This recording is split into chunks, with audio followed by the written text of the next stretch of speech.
Well, hello everyone. It is noon, so I think we'll get started.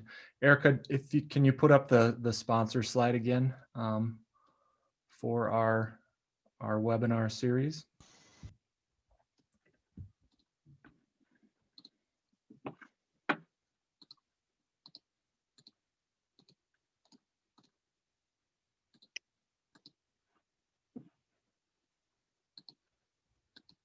Thank you. Well, I want to welcome everyone to the second webinar as part of our 2020 Virtual Discovery Farm Conference. I'm Tim Raditz. I work with the Wisconsin and Minnesota Discovery Farms programs. I will be your moderator today for this webinar. The theme of our webinar series is keeping up with your conservation goals through change and challenge. And it is brought to you by the Discovery Farms programs in Minnesota and Wisconsin, and the many organizations that support these programs, in particular the ones that you see on the shared screen right now. Discovery Farms is a water quality research and educational program that focuses on the intersection of agriculture and water quality and really stresses the importance of farmer leadership in these areas.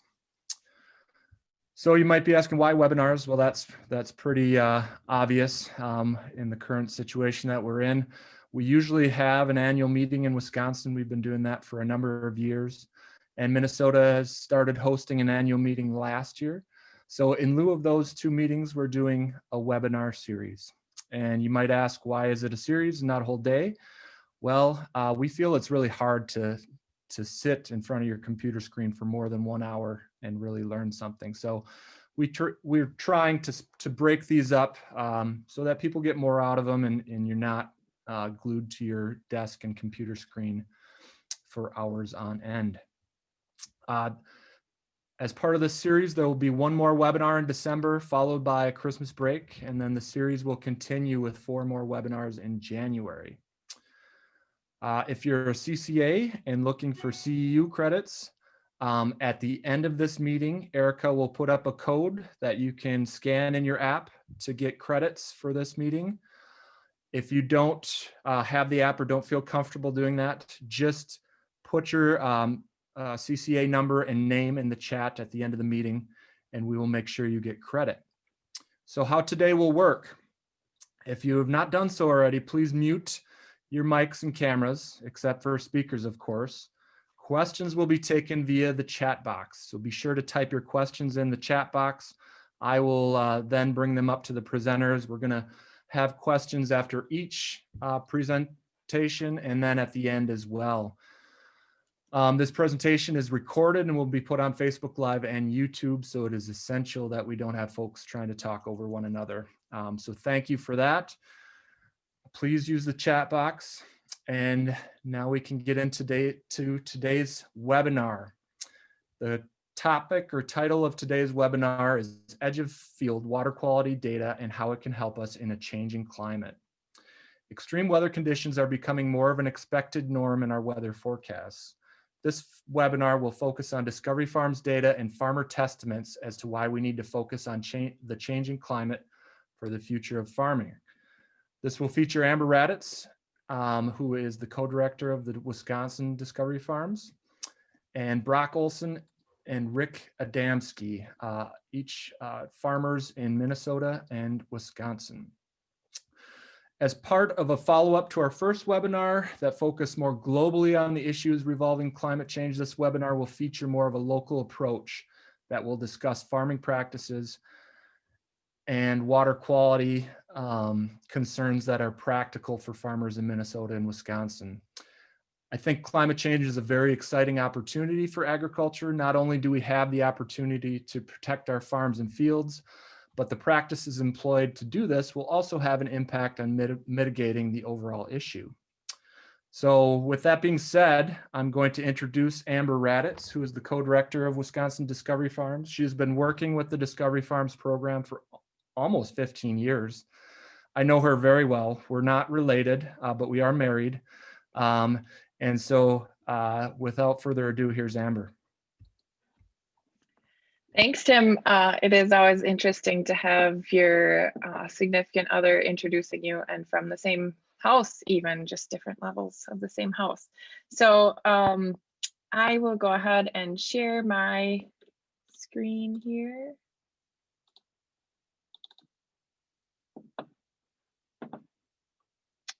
And get us started. So thanks everyone for spending some time with us today. We really appreciate it.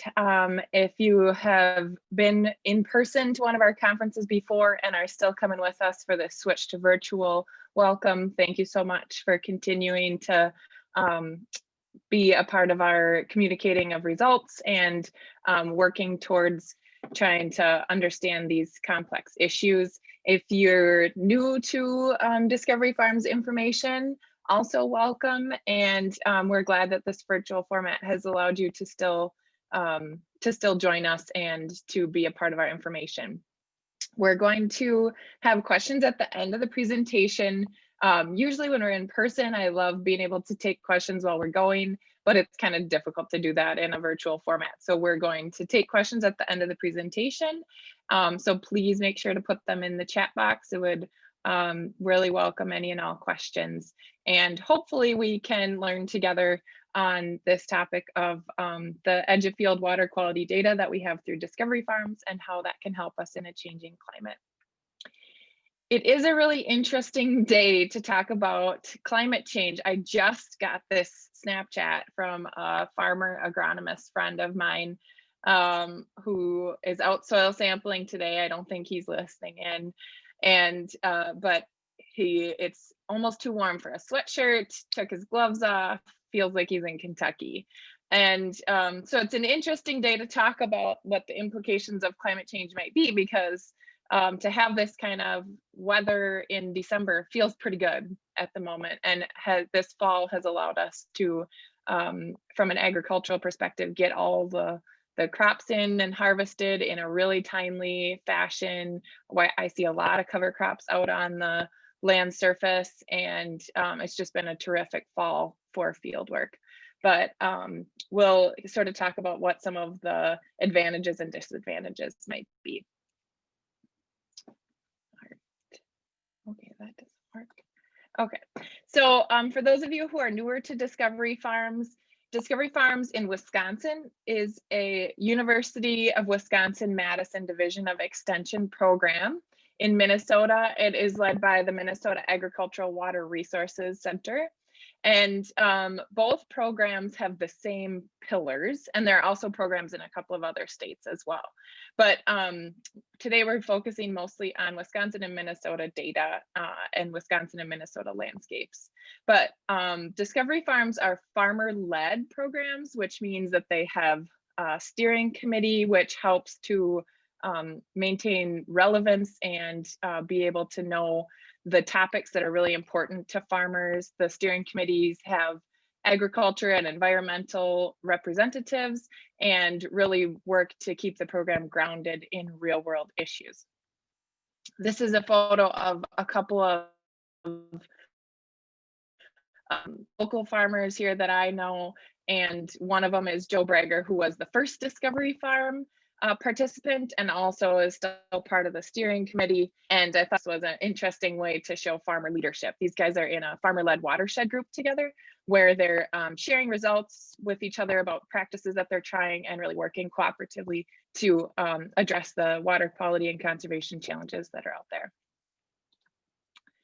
The second component of Discovery Farms that's really, really important is credible water quality research. So in Wisconsin, we work with the US Geological Survey. In Minnesota, they work with the Minnesota Department of Agriculture to really collect water quality research, water quality data that is very credible, that has a high level of quality control and allows a lot to be done with the data. So, and that is done, the water quality data collection is done whether it looks like the picture with the snow and the ice, or whether it looks like the picture where things have begun to melt and turn towards spring. So this is a water quality data collection system that farmers will put into place on their farm, agreed to put in place on their farm for 5 to 7 years. And we've been collecting that data since 2001 in Wisconsin and 2009 in Minnesota. So when farmers agreed to do this, it is a sort of long-term commitment, and that system is collecting data every day, whether it's running off or not. So we have a large data set to be able to use, and what we use it for is communicating results. So this is a really important part for us, that data should not just be collected to be sitting on a shelf or in a file cabinet or in a computer. It needs to be communicated with the people that can use it. And so both programs work really hard to communicate those results to farmers, agronomists, agency folks, academic partners, and policymakers, so that we can all have a better understanding of the relationship between agriculture and water quality. Of course, this is what communication looked like pre-2020. And right now, this is sort of what communication looks like, but we hope to be able to gain a balance of that communication, those communication styles going forward in the future. Would be good to see some faces in person again sometime. So I'm not going to bury the lead here. I'm just going to really talk about what our main messages often are for Discovery Farms. So kind of our key things to reduce risk of soil and nutrient loss in surface runoff especially is understanding that the first one is understanding that runoff is going to happen. We're not going to get to a place where we have a zero runoff situation that's guaranteed all the time. But as a landowner, you really can control what is in it by understanding how to reduce risk based on critical time periods and weather conditions. So a lot of our work has centered on this idea of understanding the critical time periods of the year. Those would be snow melts, those would be spring, and understanding how weather plays into that. Where's your soil moisture at? Are you at a place where you're going to start to see runoff if water from manure is added, or if more rain comes your way?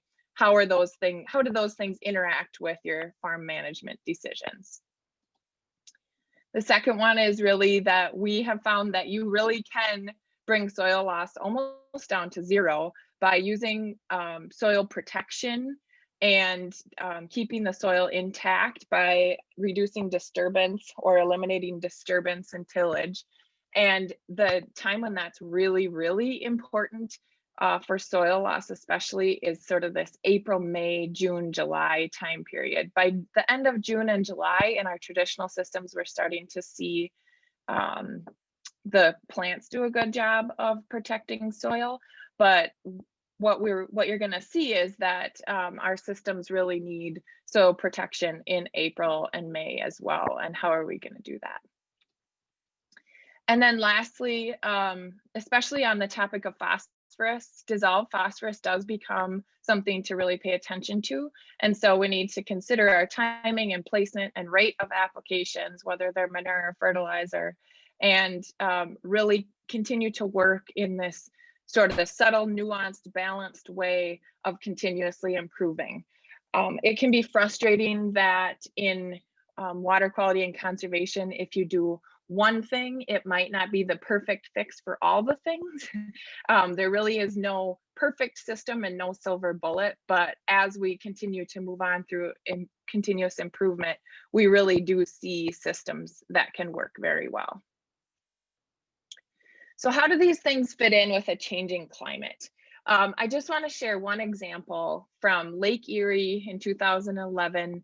I think especially people in the water quality, conservation and ag world know about the fact that a lot of work has been done in the Lake Erie basin, especially around the ideas of no-till and changing cropping systems to be less tillage, less soil disturbance, and still seeing some of those dissolved phosphorus losses continue to persist. And there's sort of a frustration about, we thought we were doing the right thing. And it is the right thing. It's just not the last right thing to be done. So in 2011, Lake Erie experienced a very significant algal bloom, and it was kind of the events that led up to it, I think, are really important for us to think about going forward as we think about how our landscapes interact with climate. So there was a series of intense rainstorms in the spring, which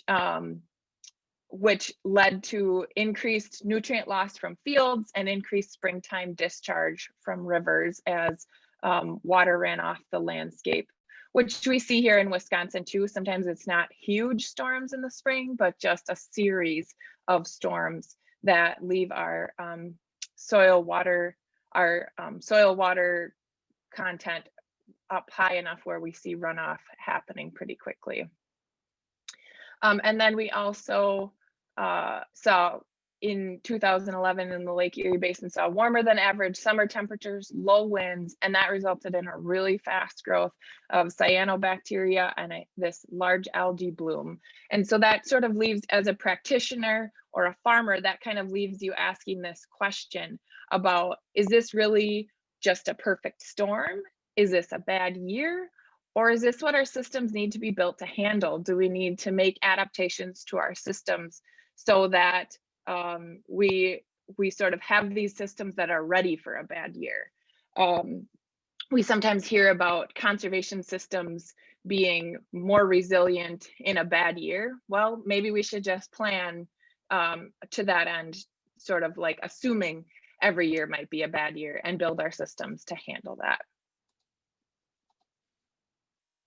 So as Tim mentioned in his opening, I think what's really interesting about agriculture is that we're in a good spot to not only have a role in adaptation and sort of changing our systems based on what we see happening, but also in mitigation. So when we talk about mitigation, this really connects to what Walter talked about last week. For those of you that were with us last week, we're in agriculture, we're in the position where we are land managers and really could reduce climate change effects by reducing the flow of greenhouse gases into the atmosphere, sort of using our land as a sink for carbon, that through using our crop rotations and plants and leaving the soil intact, all of those things end up actually having a positive impact on climate change overall. But maybe we were doing those as a way to adapt. Maybe we're actually doing those as a way to just adapt to life in a changing climate by adjusting our farming systems. And so what's interesting is that agriculture sort of falls in this middle space, because we can have farming systems that emphasize reduced soil disturbance and increased cover and plant diversity. And those systems not only adapt so that we're able to protect ourselves and our farming systems from nutrient losses or from devastating erosion events or crop losses, but at the same time, those practices will have that net positive back to help mitigate the things that we are seeing from climate change. So that was really what Walter tried to explain last week about how really looking at the hydrology and the water balance and making sure that we are in a good home for water within our systems is a way to decrease the warming that's happening and to try to help put things back into balance. So what I'm going to do today is just use Wisconsin and Minnesota surface runoff data to answer the following three questions, or to provide some answers to the following three questions. So first, how do different size precipitation events influence runoff in Wisconsin and Minnesota? How could changing climate characteristics affect runoff and nutrient loss in Wisconsin and Minnesota? And what adaptation measures could be taken to build resilient farming systems? So our first question, how do these different size precipitation events influence runoff in Wisconsin and Minnesota? And as I said, this is all data from surface water collection sites like the ones you saw earlier in the presentation, from Wisconsin and Minnesota farms. So in our data set so far, which started between 15 and almost 20 years ago, what we've seen is that we monitor a lot of different size storms. And when you see this on the bottom of where it says 1 year, 2 year, 5 year, 10 year, what that really means is it's sort of a measure of the probability of seeing any size storm in any 1 year.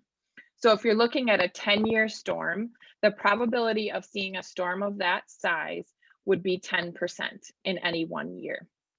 And so in a 25-year storm, the probability would be, so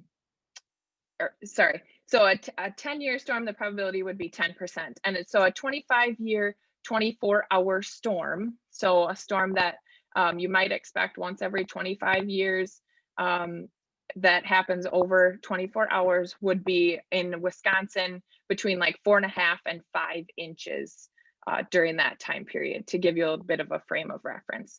And so then a 1-year storm obviously would be a 1-year storm would obviously be something that you would expect to happen about every year. And we see that kind of line up with our data set. We have monitored 4,000-year storms and several large storms that are bigger than like a 10 or 25-year storm, and we'll talk about those. I didn't mean to do that. I'm not sure. Okay, so so for example, what we would see in a project time period, the Jersey Valley project was a project where we had several surface water monitoring sites in a small area. We had about 5 field stations in a small watershed, and they were there for 7 years.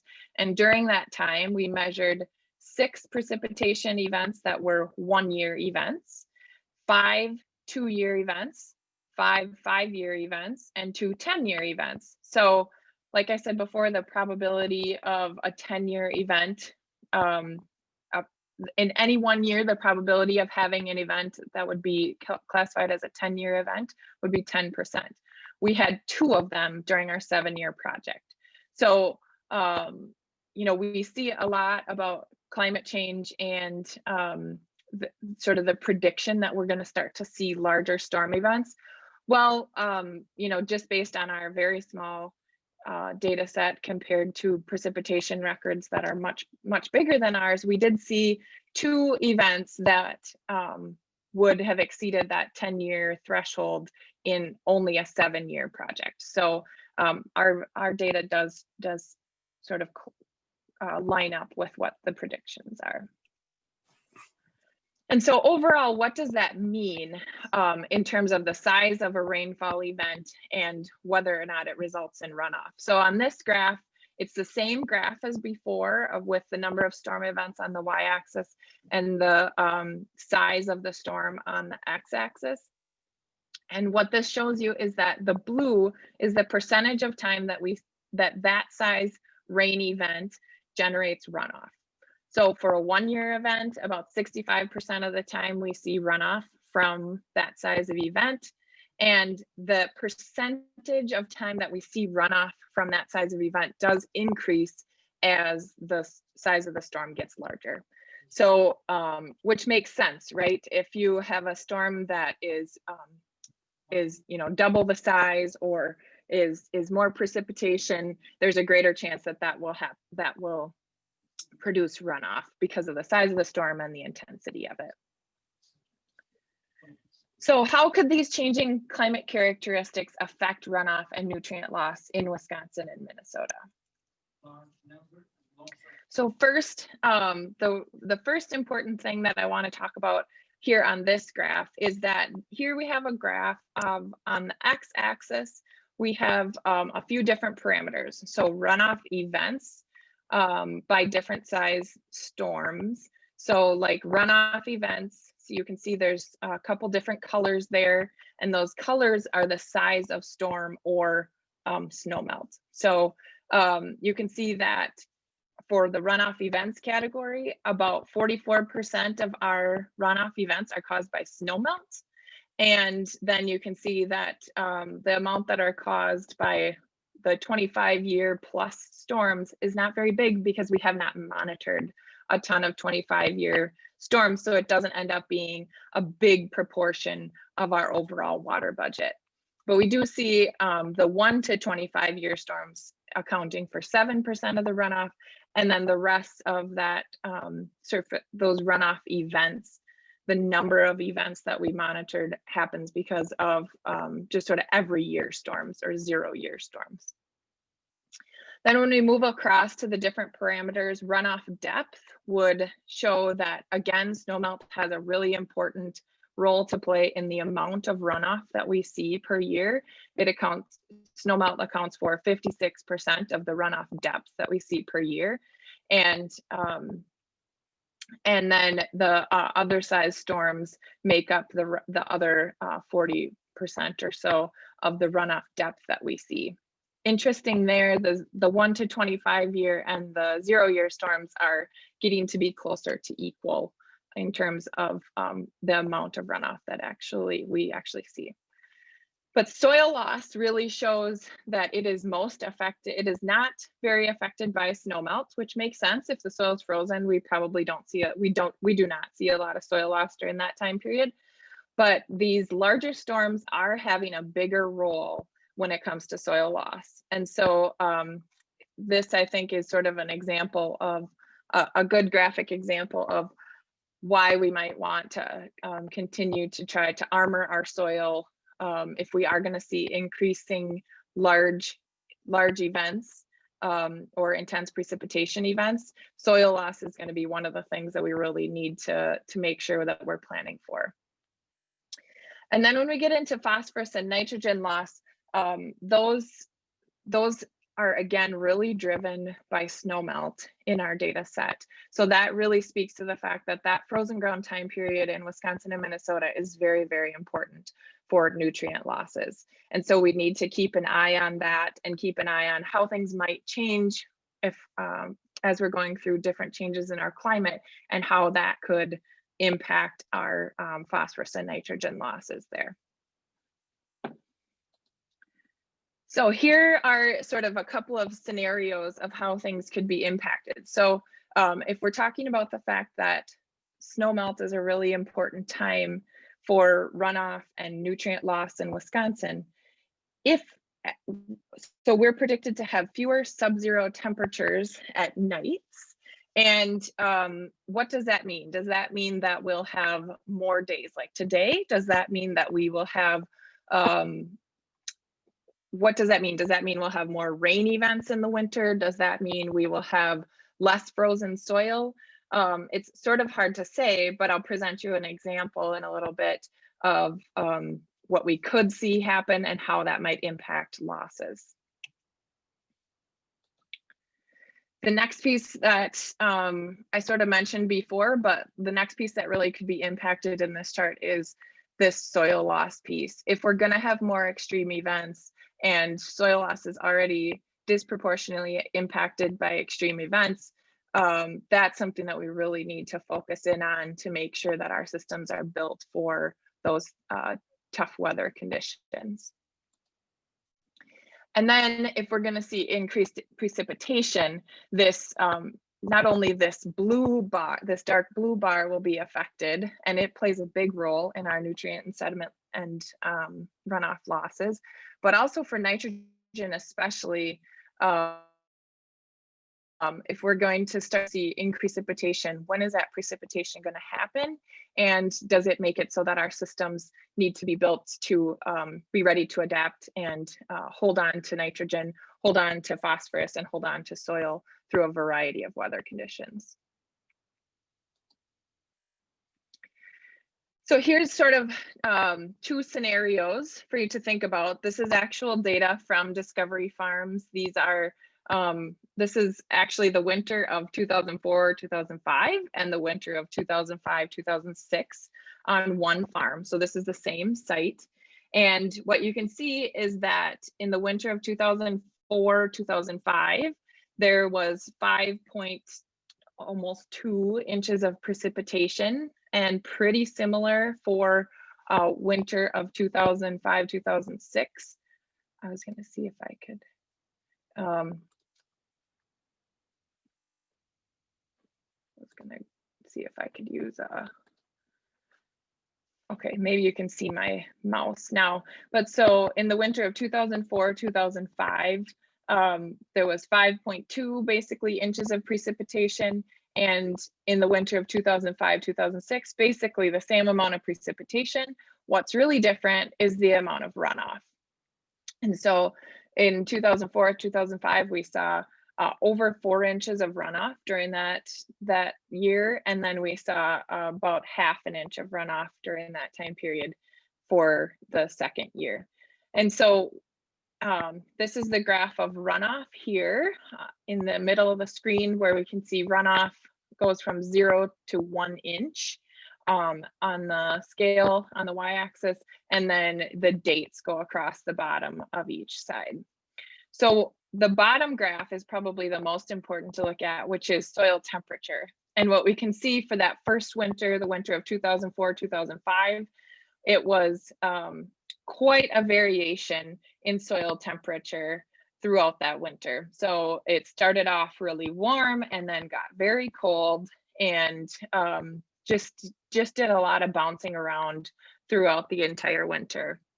In the winter of 2005, 2006, the soil temperature really stayed very consistent, and that's going to be a big factor in how runoff actually occurs.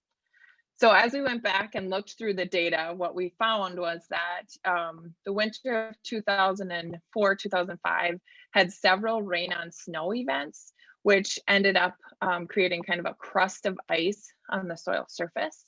And when the soil has a crust of ice, or sort of a ice block, frozen nature to it, infiltration of water just does not happen. And so whether that water is from melting snow, or from rain on snow, or rain on frozen ground, we don't see infiltration in that situation. We see runoff. And that's what you see in that graph there, of the fact that we had temperatures that were really bouncing around, and rain events instead of just snow events. And we really see those impacts in runoff. In the second winter, we had deep snowpack in November, and that persisted all winter long. And then a slow snow melt that followed, sort of nice, warm, sunny days, but cold nights, to allow for the nice slow melt and infiltration into the soil that was frozen, but not frozen in like an ice block kind of a way. So if we're going to see changes in the number of really below 0 nights, or changes in the temperature during the winter time, this could be a really big impact for Wisconsin in terms of runoff and nutrient loss. Because if we see more winters like the winter of 2004, 2005, where our soil is just really not protected by a snowpack, we see more rain events instead of frozen precipitation events, that can lead to some pretty flashy runoff situations and some risky times for nutrient loss. I would say the winter of 2005, 2006 is really sort of the ideal scenario when it comes to wintertime runoff, to be able to have the soil not be terribly frozen, to allow sort of subsequent infiltration at different times, and to have it covered by a snowpack that allows that soil to stay a little bit warmer and melt slowly. Those are ideal circumstances. But will we see more of them or less of them? Probably less of those kind of circumstances with the climate changes that are predicted. So then the other piece that's really important are that question about extreme storms.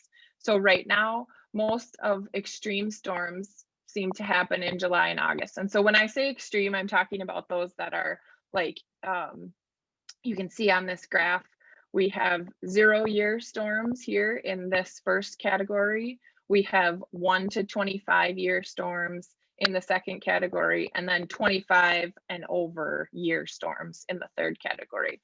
So what this graph is really showing is that 0-year storms or these kind of precipitation events happen pretty uniformly throughout the year. So there's no real time period where this size storm always happens. It's pretty well spread out throughout the year. But as we start to get into larger storm events like 1 to 25 year, we start to see some gradient change. And when you start to see this change from green to yellow, what that means is that there are more of this size storm in July and more of this size storm in June and September than in November. So obviously that would make sense to you, right? We have kind of this more sporadic weather pattern that happens in the summer with thunderstorms and things like that.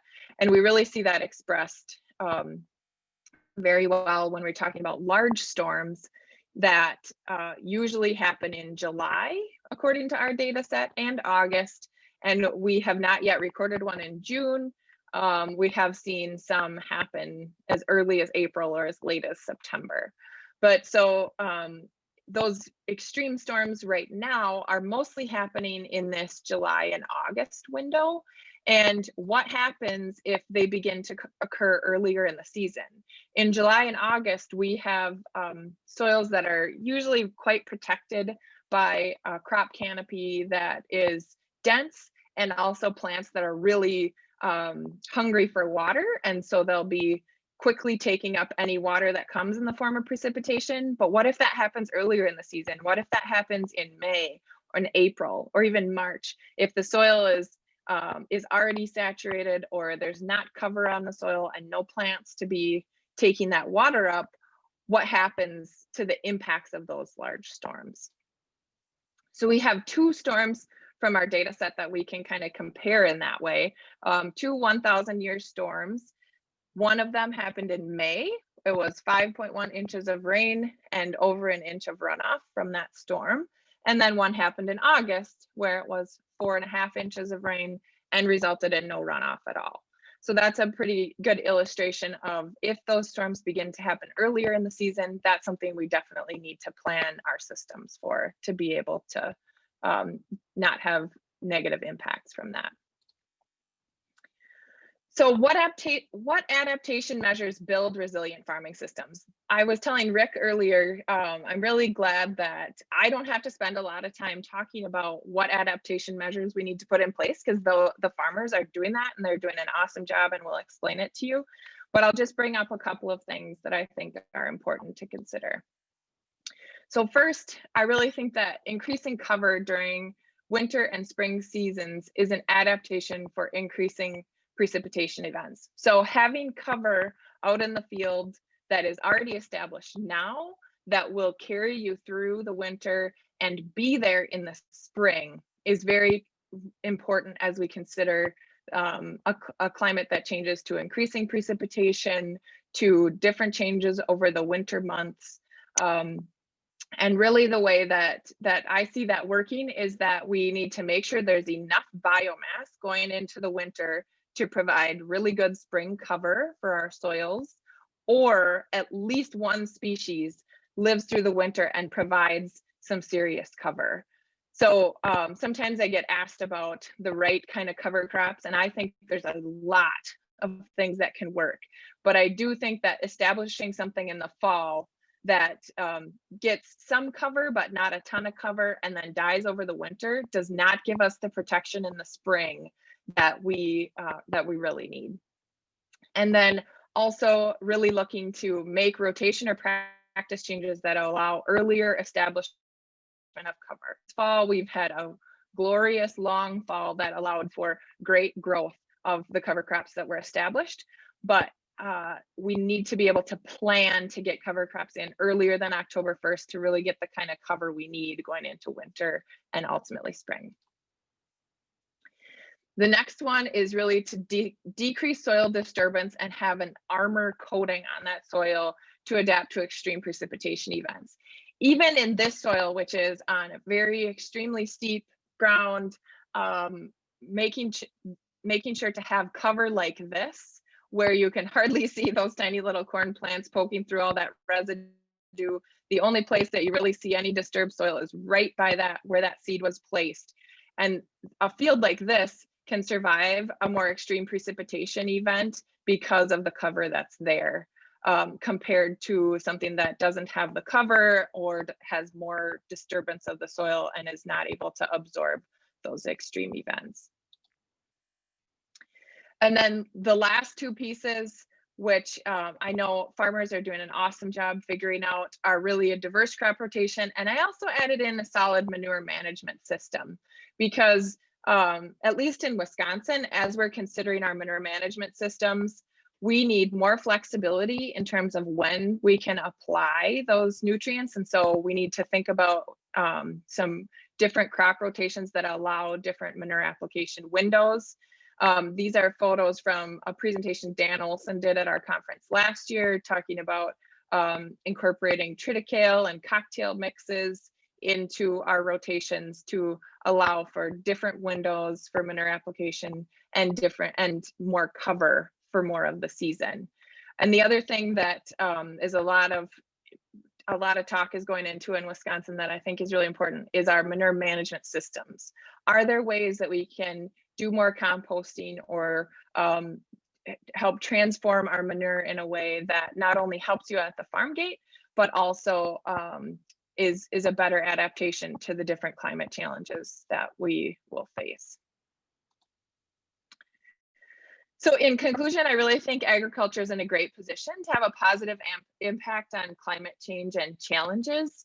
And, I think that a lot of work is already being done, so we can learn from the folks that have been doing it. And Discovery Farms is just happy to be able to continue to help provide the data that's necessary to move that forward. So I thank you for your attention. And I was gonna put on here that this photo of a T-Rex with a mustache, a guy with a mustache and a monkey really has nothing to do with climate change, but 100 bonus points to you if you can tell me in the chat how it does have to do with climate change, because I thought of a couple reasons when I was thinking it over. So that's all I have, Tim, for now. Okay, well, I can't even think of a good answer for that question that you proposed there. As of now, there's some good questions in chat, Amber. So I would like you to answer those questions within the chat while Brock and Rick will be presenting. But now, Brock, if you want to turn on your screen and turn on your microphone and start sharing your screen, I'll work on an introduction for you. Up next is Brock Olson. He farms in near Welsh, Minnesota with his father, growing corn and soybeans on steep slopes in southeast Minnesota. Brock is very concerned with erosion potential. He received an innovation grant from the Minnesota corn growers to try out different practices to help lower the erosion risk on his farm. And he's going to talk a little bit about that project, but also how that project is going to impact his future farm management decisions. So with that, let's welcome Brock, and thanks, Brock, for taking time today to be with us. Thank you, Tim. Like Tim said, I farm in Welch, Minnesota, very steep land near the Mississippi River, and grew up there. And more recently, just was becoming more and more concerned about the amount of soil erosion that we were seeing. About 2014, I started doing some no-till to try to eliminate some of this erosion, but it didn't stop it completely. So I had just been pondering ways to take it to another level, take the next step to try to completely eliminate the soil erosion. And I saw this Minnesota Corn Growers grant that they were having people sign up for, that you could come up with ideas and they would help fund these ideas. And they were looking for people with ideas that could reduce erosion and nutrient loss. And it really fit with what I was trying to do. So I signed up for this grant and did receive the grant. And it was basically for coming up with a rotation, including cover crops, that would stop erosion just completely. And what I came up with for a system is a rye, corn, soybean rotation. typically around my area, it's corn soybean rotation, a decent amount of corn on corn, a decent amount of tillage. And I just see a lot of erosion problems with that in these bigger storms that we've been getting in the last 5 to 10 years. So just to go over kind of these pictures that I've got of my rotation and the Corn Growers Association grant. So the first year of my rotation, I planted a rye crop the fall before, after an early soybean crop. And I actually let that rye crop go to seed and harvested that rye for seed. So the picture on the left is that rye field, I think in the June time frame. And then the center picture is the harvest, and the right picture was maybe a few weeks before harvest. Harvest of rye takes place in about the end of July, and didn't see any erosion problems with rye crop. It's a really wonderful cover crop, but also a really wonderful crop to raise to seed because it's such a dense cover, and there's so much biomass out there that you're just not going to see any erosion compared to typical corn and soybean rotations.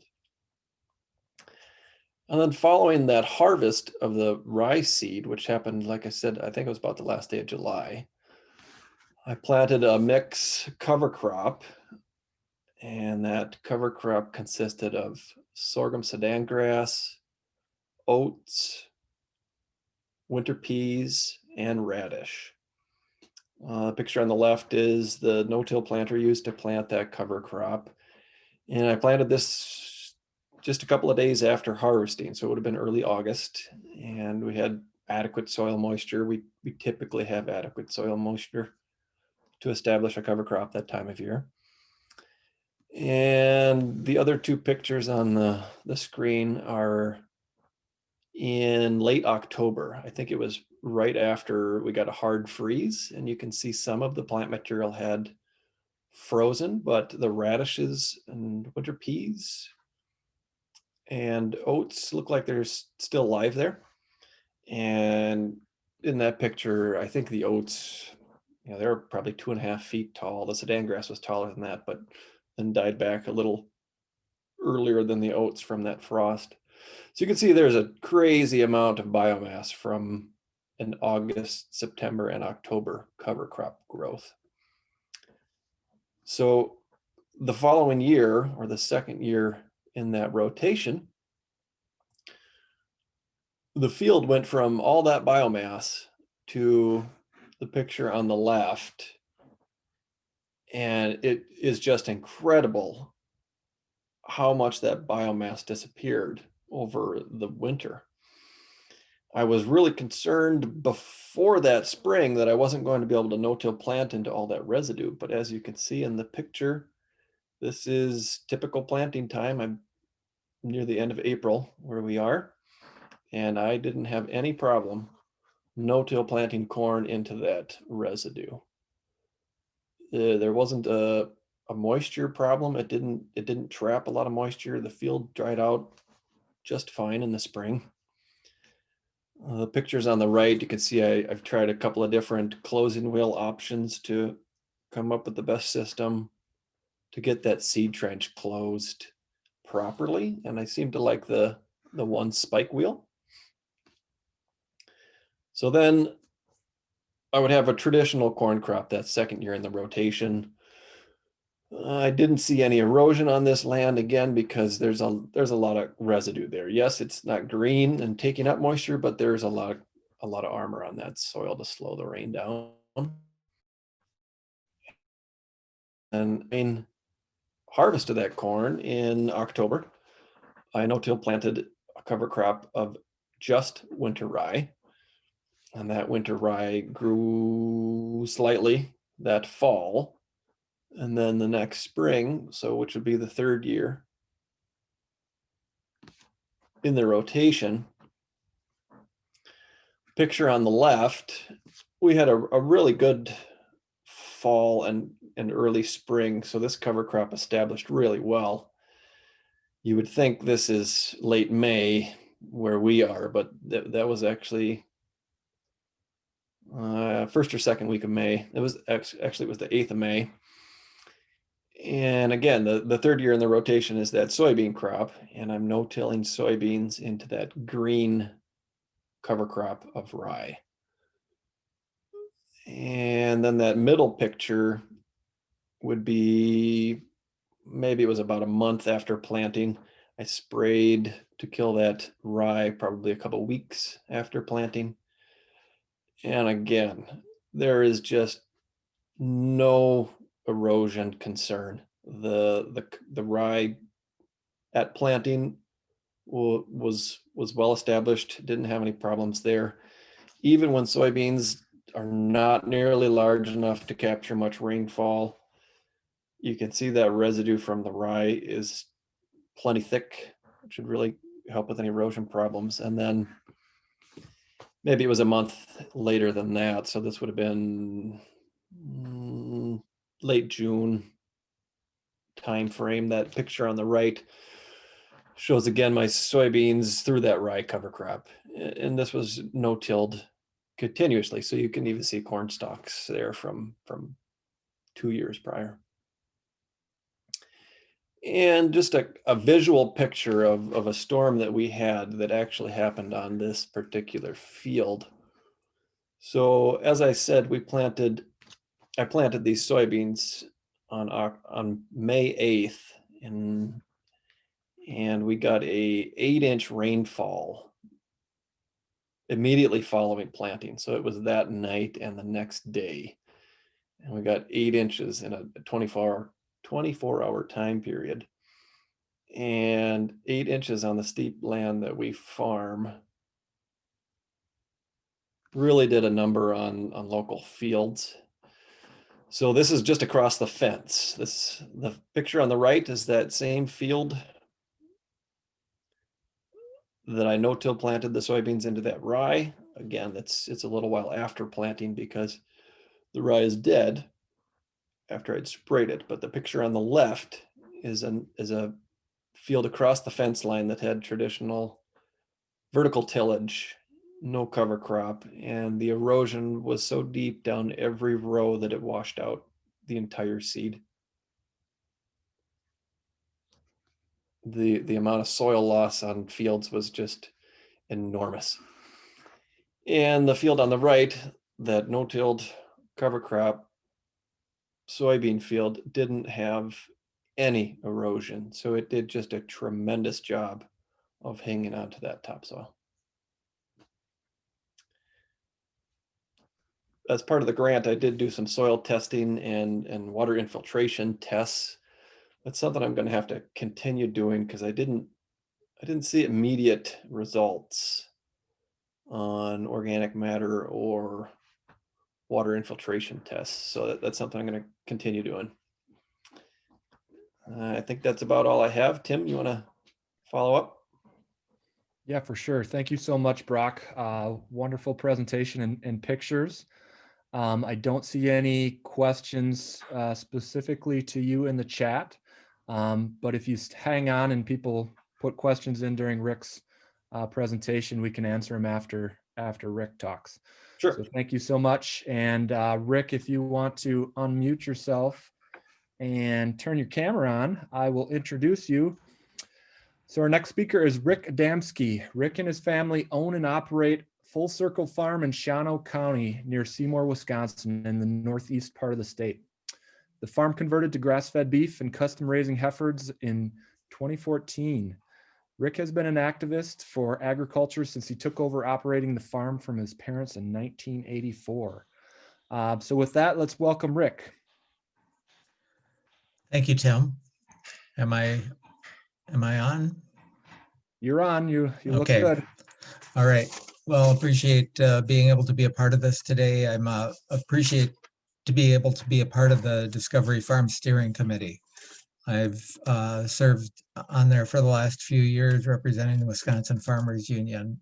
As Tim introduced, our farm is in northeastern Wisconsin. Our farm is about 20 miles west of Green Bay. It's been in our family. My grandparents purchased it back around 1900, and our son and his partner are working to take over become the fourth generation operating this farm. We own about 240 acres, and the vast majority of the time that this farm has been in the Adamski ownership, it has largely been a dairy operation. It was started as a diversified farm, mostly dairy, until 2014 when we converted to grass-fed beef. Our son and his partner Heather are doing even more diversity. They're reincorporating hogs and laying hens and fresh vegetables. I have a degree in soil science and resource management from UW-Stevens Point, and it was there that I became exposed to Aldo Leopold and his conservation ethic. Of course, Aldo Leopold is from Iowa, but spent a significant part of his life when he was writing in Wisconsin, and he developed in his conservation ethic, which I embraced fully, or a significant part of it. It was basically trying to emulate nature and trying to understand where we fit in the relationship with all of the natural world. So in terms of incorporating that into our farm, and with a dairy farm, which my father and uncle were operating, they were still incorporating a grazing system, but not intensive. That managed grazing became a significant portion of our farm operation when I started taking over. In fact, in 1987, I started using the portable fencing to break down the access to the pasture and change the dairy herd every 12 hours during the grazing season, so as to maintain as much permanent sod as is possible. I like to, in the network of graziers that we had participated with through the years, learning from each other, we came to be calling ourselves grass farmers, because we wanted to maintain a healthy grass environment, trying to maintain a balance between healthy production and healthy animal production. That also was fitting with building organic matter. Through my understanding of soil science, soil chemistry, soil physics, organic matter was critically important for how to maintain the health of the soil, because we believe that the health of the soil produces healthy plants, produces healthy animals, and thus healthy people. So organic matter was foundational to the decision to go to a managed grazing system, and continues to be that way today. In another component of imitating nature is diversity. One, it's very unusual to see a place of nature that has only one or two species. So in our grazing mixes, we have a variety of grasses, a variety of legumes, certainly some forbs that are present that have either been naturally occurring or have been introduced through the years. And another component of nature which fit our parallels was the rise of the organic industry, and particularly Organic Valley. With the dairy industry, we were able to be certified organic in 2003. You talk with many organic producers, we all have different reasons for being certified organic. But for us, organic matter and organic certifications seem to be fitting in parallel, that really complemented each other, not to mention the improved premiums that we were receiving for the products that we grow. So we depended upon legumes and animal manures for our nutrients, to supply nutrients for the plants. We actually have purchased in some composted poultry litter through the years, as a source of nutrients because many of the organic nutrients that are purchased are mineral based and take a long time to realize their availability to the plants. So how does that all incorporate with climate change? I think for us, it's a mark of resilience. So organic matters increases in the soil make an increased soil infiltration rate. They increase the soil water holding capacity. So that organic matter increases the ability of soil to be resilient, whether it be an extreme dry year or an extreme wet year, or extremely extraordinary rainfall events that Amber was talking about earlier. And we've all experienced them. We know that.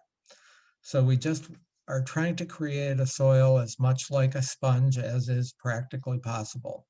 Through my years of farming, I'm not sure that I have increased the soil organic matter, but I would confidently say that I've at least maintained the soil organic matter level in our soil. Right now on our farm, our soil tests reveal a 3 to 5% organic matter level in all of our soils on the farm. Another measure of resilience is a different perspective on survival of the fittest. I think we all know that where that phrase comes from, but my perspective is that the ones who are most durable are the ones who are most agile and fit and adaptable. And it's not necessarily being the biggest and strongest that are the most fit, but rather being adaptable. And for those reasons, we strive to be agile and be able to be adaptive with diversity, both in the plant and the animals that are converting all of the nutrients and the plant growth on our farm to marketable products. The problems that we experience are the same as all other farmers, and that is how to deal with a market that sometimes doesn't address our needs, because the benefits that we realize don't always fit our the expenses, and vice versa. Benefits in organic matter increases are not realized immediately in a market production or market. We're not going to get paid a higher price, but what we will be realizing is incremental less fertilizer needs. Those nutrients will be staying present. I know there's a great deal of talk about trying to have markets that will address this, and I will be participating as much as is possible to advocate for that as well.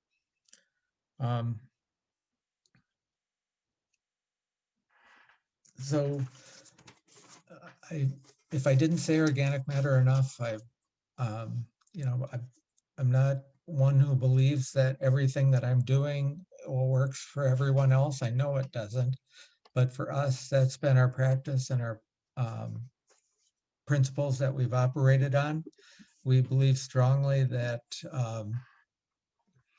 the Discovery Farms is a great vehicle for doing the scientific research and accumulating that data, putting it into place so that other farmers can learn from that, and we can all hopefully create a better world for the next generation of T-Rexes and monkeys. So with that, I'll conclude my talk, and I should have closed the closet doors behind me. Sorry about that. Yes, I had to close my closet doors. Thank you so much, Rick, for your talk. We have questions to answer, lots of good questions in chat, but I know we're supposed to wrap up at 1. So what I'm planning to do here is to put up our CCA info and our poll, or Erica will, so you can get those credits and take the poll if you have to leave. So we'll give you a couple minutes to do that, but then we'll come back and answer some questions for those that can stay. So hopefully Rick and Brock and Amber, you can stay on for a few minutes so we can try to answer some of the questions that came in.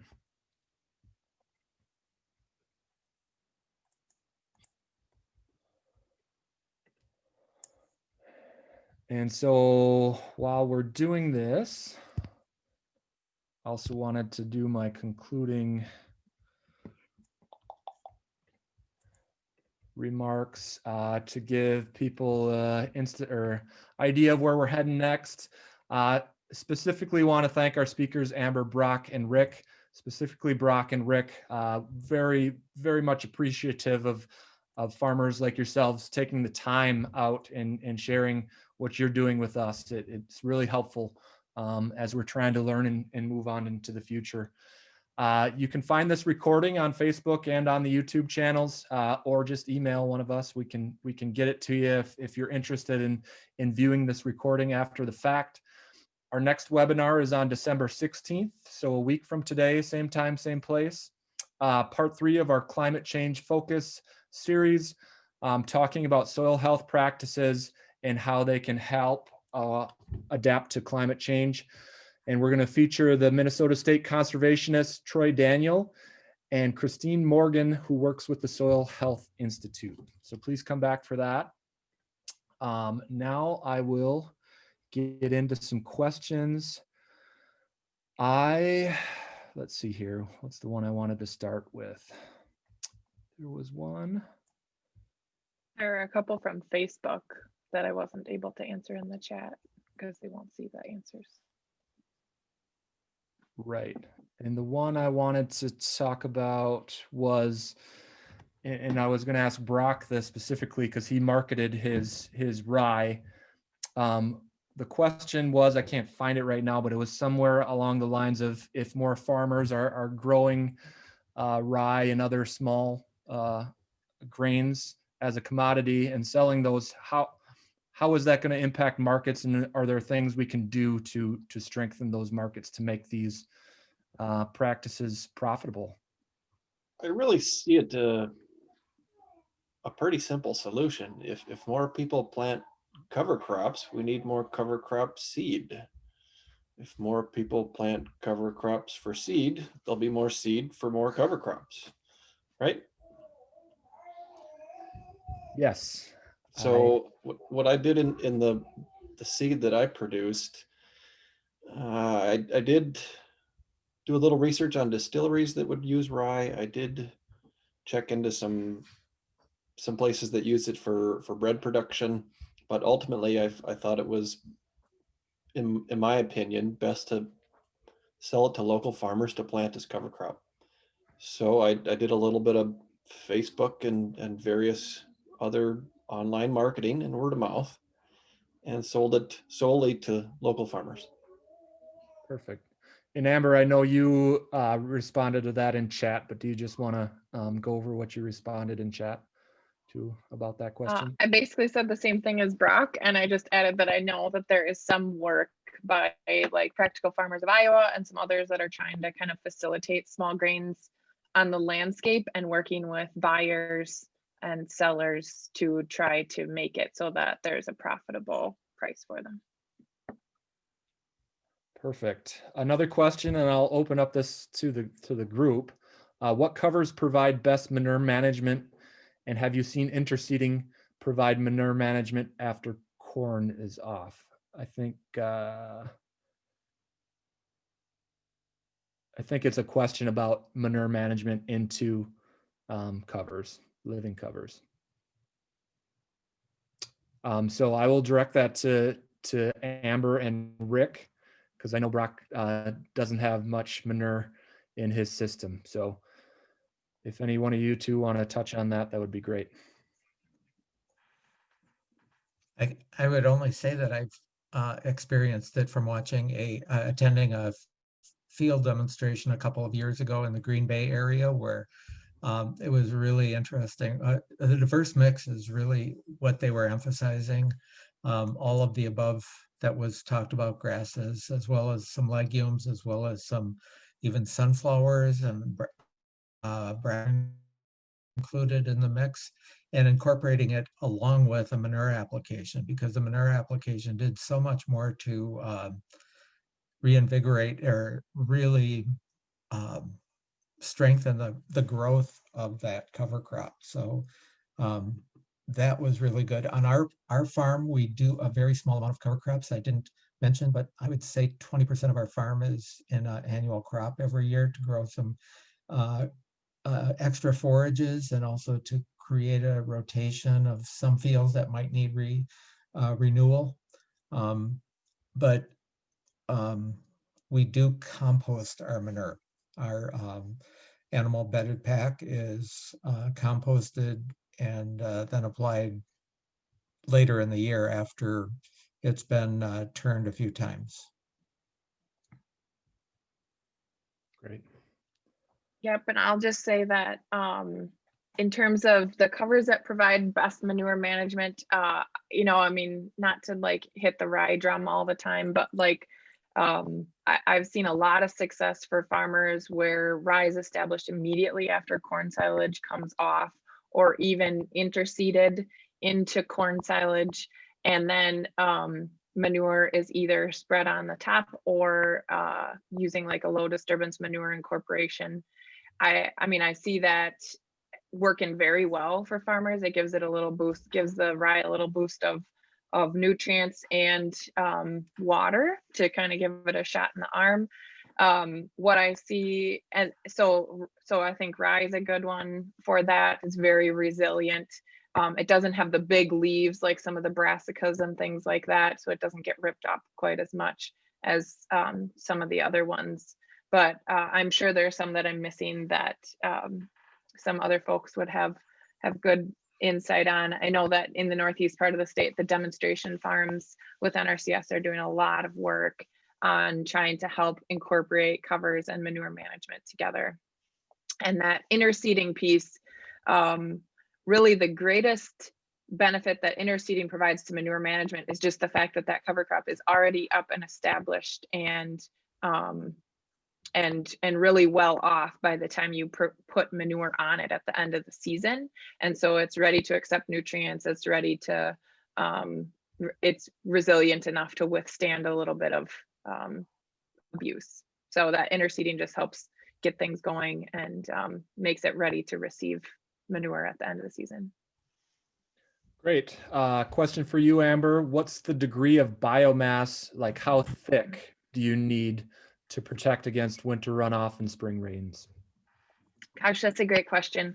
You know, we've tried to do some different things to like pinpoint that. I mean, I guess what I would say is in general, it needs to be in the fall, a cover that is continuous. So like, as I look out my window right now, I can actually see one cover cropped field. And from here, it totally looks green. If I were to walk out into that field and be able to see continuous cover, like it doesn't have to be 8 inches tall necessarily, but if it's going to live through the winter and is, you know, a couple inches tall and very well established across the whole surface, that's a situation that can provide you some protection in that winter runoff and spring rains situation. The example Brock gave, where it's tons of biomass in the fall, and even though it all dies out over the winter, it still provided a really nice heavy cover to get you through spring until the canopy gets established.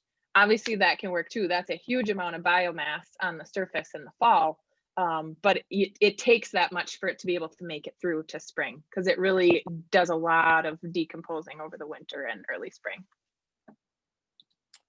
Awesome. Another question on injecting manure into interseeded cover. Would it be better to inject down the corn row or inject directly into the interseeded cover? That's a good question. I guess I would say it depends on what's in your cover, right? So if it's rye, I think either one is fine. But if you are looking at like brassicas in your mix, things like that, that injection will split the root and then you're kind of toast. But so I think it depends on what you've got out there that you've interseeded. Clovers can take a little bit of abuse as far as what we've seen, and are a good option for taking on to that winter manure piece. So, and it seems like every day there's more species people are trying and having success with. So this is a rapidly changing area, which I'm sure you know, Brian. Awesome. That is all the questions. Oh, Benjamin just came in one. Do you think cover crops create more uniform soil temperatures to increase snow retention and reduce freeze thaw?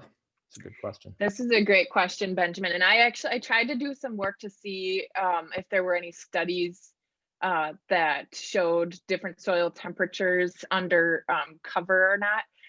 But I will say from my master's work, I worked in the central sands in different vegetation types, some of which were fields that were harvested and left bare over the winter, and some were prairie kind of corners of fields. And I did a stake and hammer test where I just took a metal rod and a hammer and tried to get it into the soil at different points in the winter.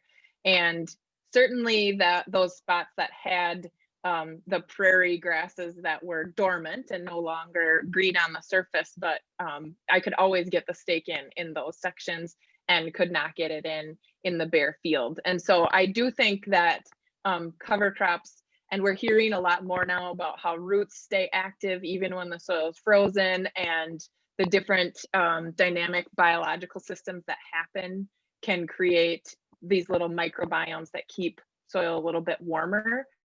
I do think that there is definitely going to be something to this idea that if we don't have a snow blanket, a consistent snow blanket that we can count on, maybe cover crops with a consistent coverage across the surface and good growth on the surface could help sort of sub for that and reduce some of those ice crusting things and stuff like that.